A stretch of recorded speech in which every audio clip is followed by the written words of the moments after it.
جناب عقیل نے ایک انتہائی عظیم خاندان بتایا.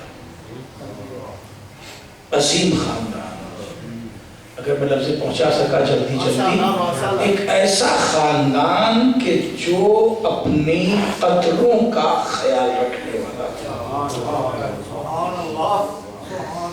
ورنہ اس عہد میں قبیلے سب لائق قدر نہیں تھے، سب میں کوئی تہذیب نہیں ہوتی تھی. کچھ ہی قبیلے ایسے تھے کہ جن میں اس عہد جاہلیت میں بھی شرافت کا رکھ رکھاؤ تھا. بات پہنچا پا؟ تاکہ حسب و نسب متاثر نہ ہو. اس میں سے ایک یہ قبیلہ تھا کبیہ. ایک ایسا خاندان جانتا ہوں جسے انسانی قدروں کی قدر بھی ہے، پاس و لحاظ بھی ہے، اور بات کے دھنی اتنے ہیں کہ اگر کسی کے سر پہ ہاتھ رکھ دیتے ہیں تو جان دے دیتے ہیں، اس پر آنچ نہیں آنا دیتے. دیکھیں یہ تعارف ہے. کیا سن رہے ہیں آپ؟ اتنا تھک کے سن رہے ہیں کہ میں بھی تھک جا رہا ہوں.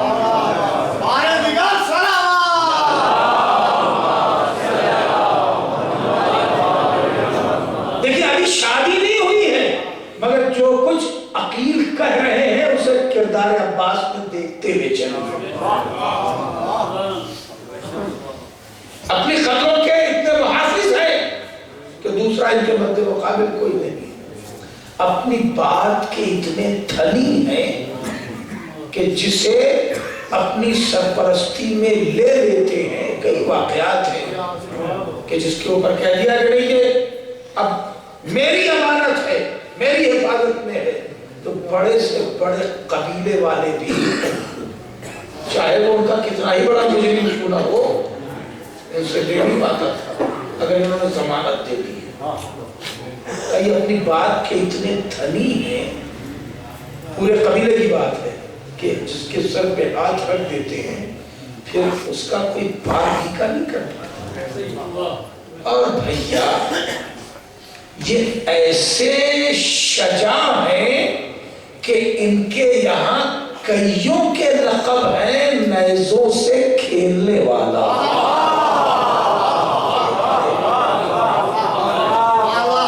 جناب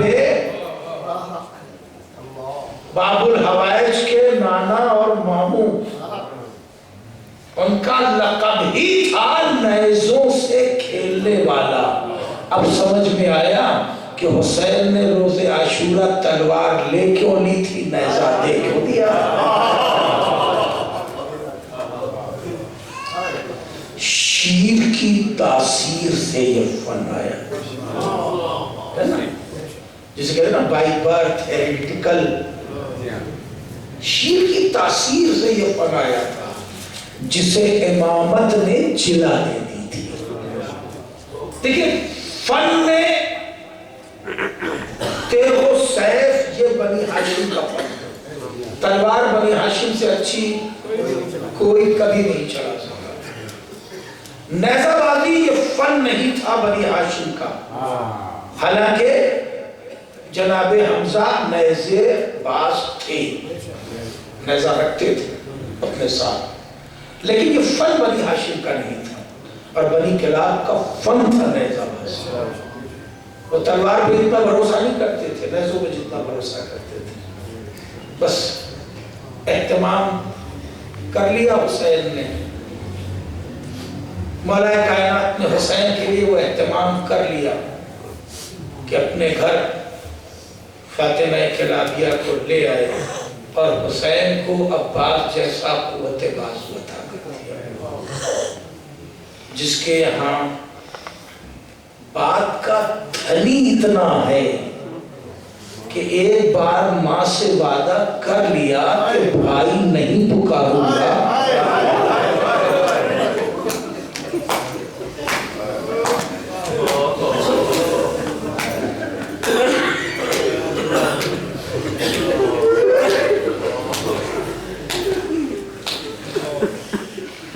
جان لبوں پر آ گئی مگر کبھی بھائی نہیں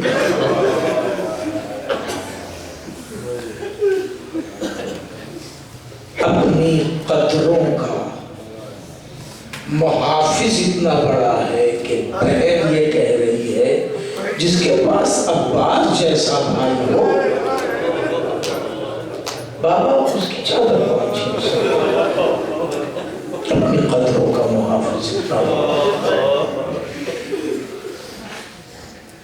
اور فن حرب و ضرب میں میں نے جملہ دیا باپ مسائل کی طرف متوجہ ہو کہ 9 محرم تک باب الحوائج کے پاس تلوار تھی مگر 10 محرم کو تلوار نہیں تھی حسین نے ایک نیزہ خطی دے کے کہا تھا بھیا جو لشکر کو آنکھوں پہ روک لیتا ہو اسے تلوار میں کیا ضرورت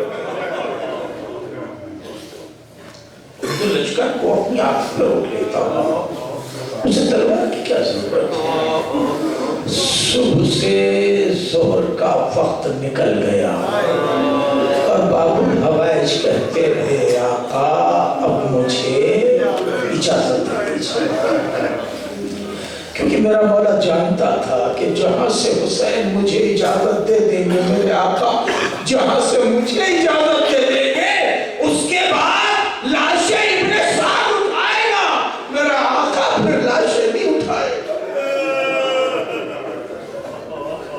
مگر حسین لاشیں اٹھاتے رہے باب الحوائج کو اجازت نہ ملی بس ایک مرحلہ آیا کہ اس شیر نے اس بہادر نے اپنی لفظیں بدل دی اب تک کہنے دے آقا مجھے میدان جنگ کی اجازت دیجئے مگر جب دیکھا علی اکبر کے علاوہ کوئی نہیں ہے ہاتھوں کو جوڑ کے کہا آقا اب غلام کو بھی مرنے کی اجازت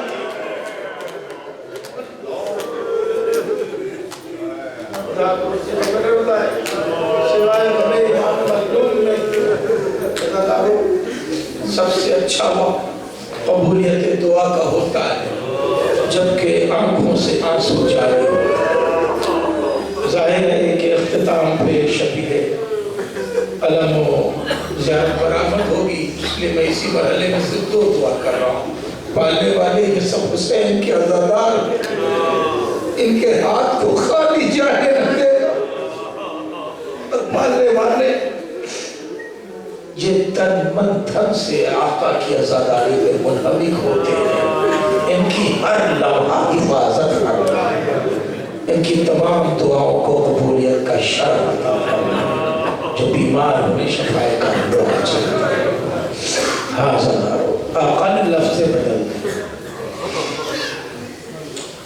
آئے اور کہا آقا اب مجھے مرنے کی اجازت دے حسین نے ایک بار سر سے پیر تک اپنے قوت بازو کو دیکھا حسین نہیں چاہتے تھے کہ میرا شیر میدان جنگ میں جائے تو ٹوٹے ہوئے دل سے جائے ادھر عباس نے لفظ بدل دی حسین نے ارادے میں تبدیلی کرا دی کہا نہیں بھیا تم میدان جنگ کہاں جاؤ گے دیکھو علتش کی صدای سن رہے ہو تو جاؤ پہلے سکینہ کے لیے پانی کا اہتمام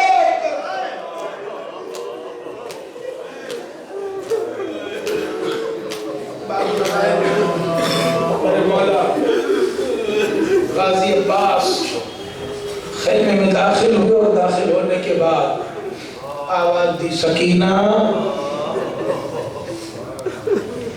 بچے بہت سے تھے خیمے میں بچے بہت سے تھے کم و بیش انہی عمروں کے بھی تھے مگر چونکہ یہ آغوش کی پلی ہوئی تھی نا کتنی بار آ کے کہہ چکی تھی چچا پیاس سے کلیجہ پھوکا جا رہا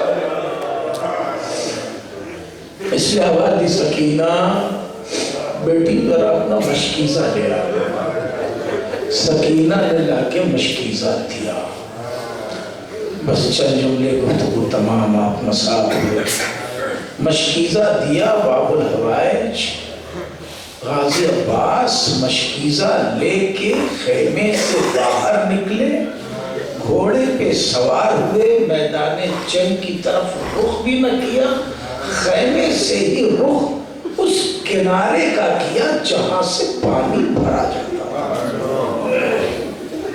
نہ میمنہ، نہ میسرہ، نہ قلب لشکر، نہ وسط میدان، اس طرف رخ کیا جہاں پانی بھرا جاتا تھا، جس کنارے پہ 10,000 کی مسلح فوج 4 آئینہ بند ابن سعد نے لگائی تھی، صرف اس لیے کہ کوئی پانی نہ لے جا سکے. فوج 3 حصوں میں بار بار بڑھائی اس لیے گئی تھی کہ ایک بار بریر حمدانی پانی لے جا چکے تھے. ایک بار، یہ 2 دن پہلے کی بات ہے، بریر حمدانی کئی مشت پانی بھر کے لے جا چکے تھے، لہذا وہاں اتنی فوج بڑھا دی گئی کہ کوئی پانی نہ لے جا سکے. شعر میں صرف ایک آواز تھی، دیکھو فرات اور مشکیزے کے درمیان نہ آنا، مجھے تم سے لڑنے کی کوئی خواہش نہیں، میں تو اپنے آقا کو حکم ماننے کے لیے نکلا ہوں، مجھے تم سے بالکل جنگ کرنا مقصود نہیں ہے، بس فرات اور مشکیزے کے درمیان نہ آنا. مگر میں فرما بردار اتنا ہوا آقا کا، اگر فرات اور مشکیزے کے درمیان آ گئے تو پھر عباس سے برا بھی کوئی نہ ہوگا. یہ کہتے ہوئے آگے بڑھتے رہے، پر جو بھی فرات اور مشکیزے کے درمیان آیا عباس نے اسے واپس جانے نہ دیا. ادھر میرے مولا جا رہے ہیں، ادھر وہ ننھی سی بچی سکینہ جس کے ابھی 4 سال میں وہ سارے بچوں کو جمع کر رہی ہے. کم سے کم 40 بچے ہیں.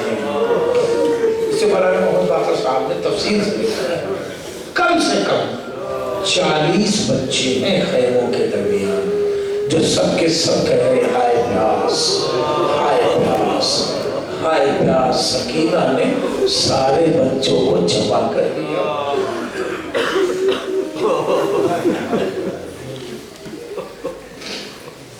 جمع کرنے کے بعد ایک ایک بچے کے دہن پہ انگلی رکھ کے کہہ رہی ہے اب ہائے پیاس نہ کو. وہ تڑپ کے کہتے چھوٹی شہزادی ہمارا کلیجہ پھوکا جا رہا، آپ کہہ رہے ہائے پیاس نہ کرو، تو خیمے کو پردہ ہٹا کے الگ دکھلاتی تھی اور کہتی تھی دیکھو میرا چچا پانی لینے جا رہا ہے، اب ہائے پیاس نہ کہنا. مگر الگ جاتا رہا، حضرت قوت پاتی رہی، لیکن اب جو الگ بنتا ہے تو مشکیزہ چھنا ہوا. ہمراہ پاس نہیں ہے، تنہا عالم آیا علی اکبر کے ہاتھوں میں، مگر تقویت کے لیے حسین موجود تھے.